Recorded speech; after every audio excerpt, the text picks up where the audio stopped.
Hello, we are on video 4 of my commentary on Trent Horn's arguments about abortion that he presented at an event at Emory. And on every video, I have this introduction. I have a very hard time engaging things if they're not in writing, especially if they're long, detailed, and quick. So, but I really wanted to engage and respond to things because that's what the people want, and that makes good sense. And I hope people appreciate these responses. So the fourth argument he presents is an argument called the future like ours argument. And this comes from a contemporary philosopher. He is retired, I believe, though, named Don Marquis, who has developed this argument over the last few decades. And interestingly, this is the argument that most professional philosophers think is like the best argument against abortion. Interestingly, Don Marquis argues that arguments like Trent's humanity and maybe personal identity arguments are not good arguments. He does not buy them. And you could read a book review by him at the Notre Dame Philosophy Book Reviews that discusses that. So it's interesting. There's this interesting dynamic that like the best philosopher or the best thinker that philosophers consider to be the best thinker on this issue thinks that sort of many of the common arguments against abortion advocated by abortion advocates are actually poor arguments. So that was kind of confusing, but there's a weird dynamic here. All right, so Marquis says it's not because we're human beings, it's not because we're human organisms, it's not really because of some abstract metaphysical view that abortion is wrong, prima facie wrong. He thinks it's basically this. We need to step back and think about, all right, why are we wrong to kill? Why are you and me and children and babies and adults, why are we wrong to kill? What makes us wrong to kill? He proposes an explanation that he thinks is the best explanation, and he argues, well, that explanation applies to fetuses also. So it's pretty simple and pretty interesting and important argument. So killing us is prima facie wrong in most circumstances. And he proposes that killing us is prima facie wrong because it, as he puts it, something like it deprives us of our valuable future. You know, if you are killed in most circumstances, you miss out on the good things, the good experiences, the activities, the accomplishments, the friendships, the relationships, the pleasures, the good stuff that you would have experienced had you lived. So you are deprived of a very good thing, your valuable future, and that makes killing you wrong. This seems to be a very good idea, a very good explanation. And the next step is to say that, well, fetuses have valuable futures like ours. I mean, you know, after all, you know, they got a future out in front of them. And if they live, they will continue, you know, they'll grow and they'll experience that future and they'll be kind of just like us. So, you know, he proposes anything with a valuable future is prima facie wrong to kill, and so fetuses are wrong to kill, and so abortion is typically wrong. So this is a really interesting argument. The responses to it, however, kind of take us into the details. People think about, well, what exactly is involved in having a future like ours? And many people argue, or many philosophers argue, well, it's not sort of merely that there are future events out there that we will experience. So some propose it's that there are these future events out there, and we are now in some manner kind of presently looking forward to those events in the future in some way or another. Could be long-term plans, but most people think that's not really necessary. I mean, at the very least, you need to be like aware and sort of experiencing the moment and kind of looking forward in some way to the next moment. So basically, the proposal is part of a future like ours is not just that there's this future out there, but that we are like psychologically connected to it now. There's some sort of our minds now will connect to our minds in the future. So this is sort of one way of putting it. And basically, people then argue, well, it seems like embryos aren't like that. I mean, yeah, there's stuff out into the future, but like an embryo or a beginning fetus is not conscious in any way. So there isn't this psychological connection in any manner And so, yes, there's this future, but for a future to be like ours, well, it has to be like somebody's future. And there is no somebody yet for an embryo or beginning fetus. So it does not sort of literally have a future like ours. So this is a common objection. You could look this up in a variety of places. Trent's response to this is he says a few things about like what I observe about beginning embryos and beginning fetuses. And then he claimed that newborn babies aren't psychologically connected to their futures also.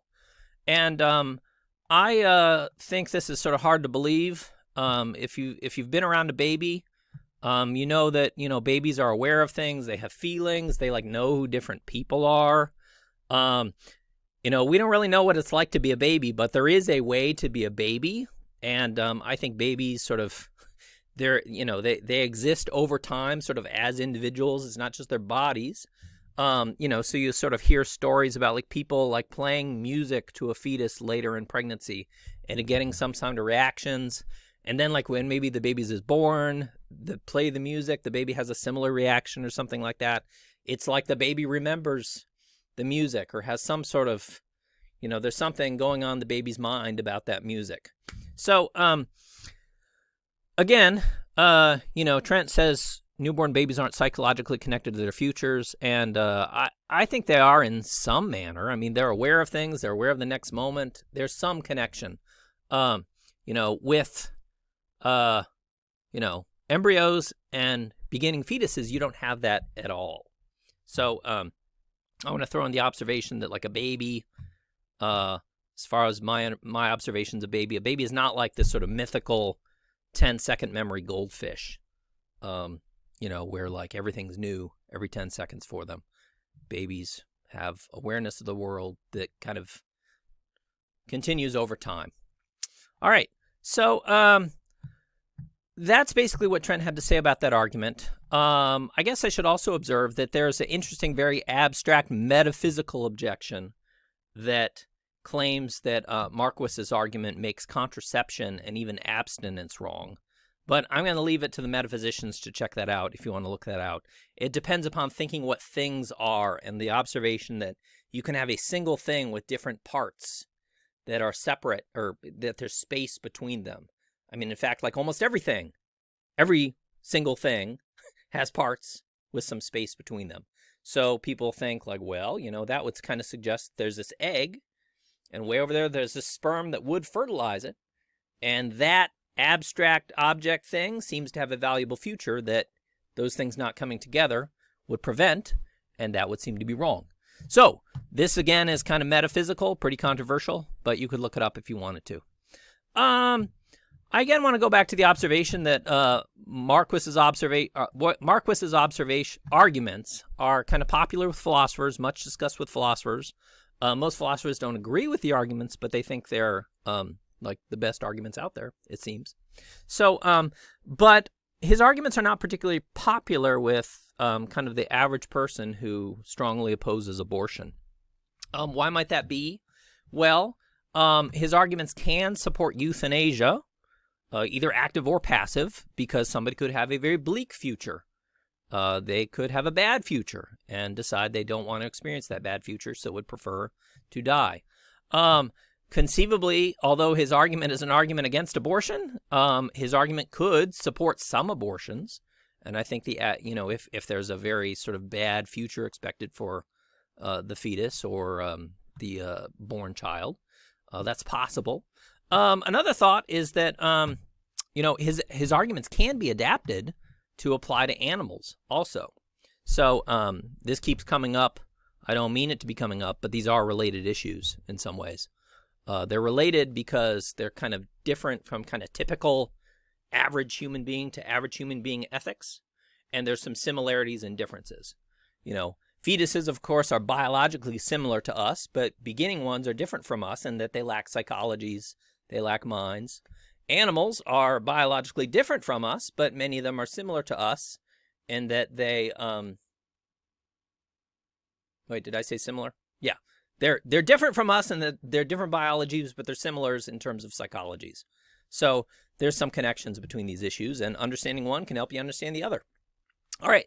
So I want to observe that again in Trent's discussion of this argument, he mentioned something about like gassing rats, asphyxiating rats, and how most people wouldn't find that to be problematic.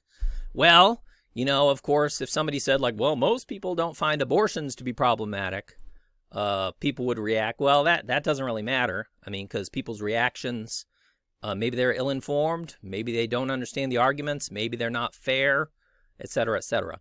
So I think kind of a golden rule idea is old school golden rule is a good idea. So if you're sort of glib about gassing rats, you might sort of wonder like, well, how would the rats feel about that? What would their experience be? And thinking in those sort of very simple ways, I think could lead you to retool your kind of attitudes about harming animals in various ways. Maybe, maybe not. So there's a lot of interesting discussion about Marquis's arguments, and I encourage you to check it out. Go to philpapers.org, go to Google Scholar. There's all sorts of interesting discussion. There's a really good article in the Stanford Encyclopedia of Philosophy on personal identity and ethics that kind of reviews many of the objections or many of the concerns raised here. All right, that's enough for this.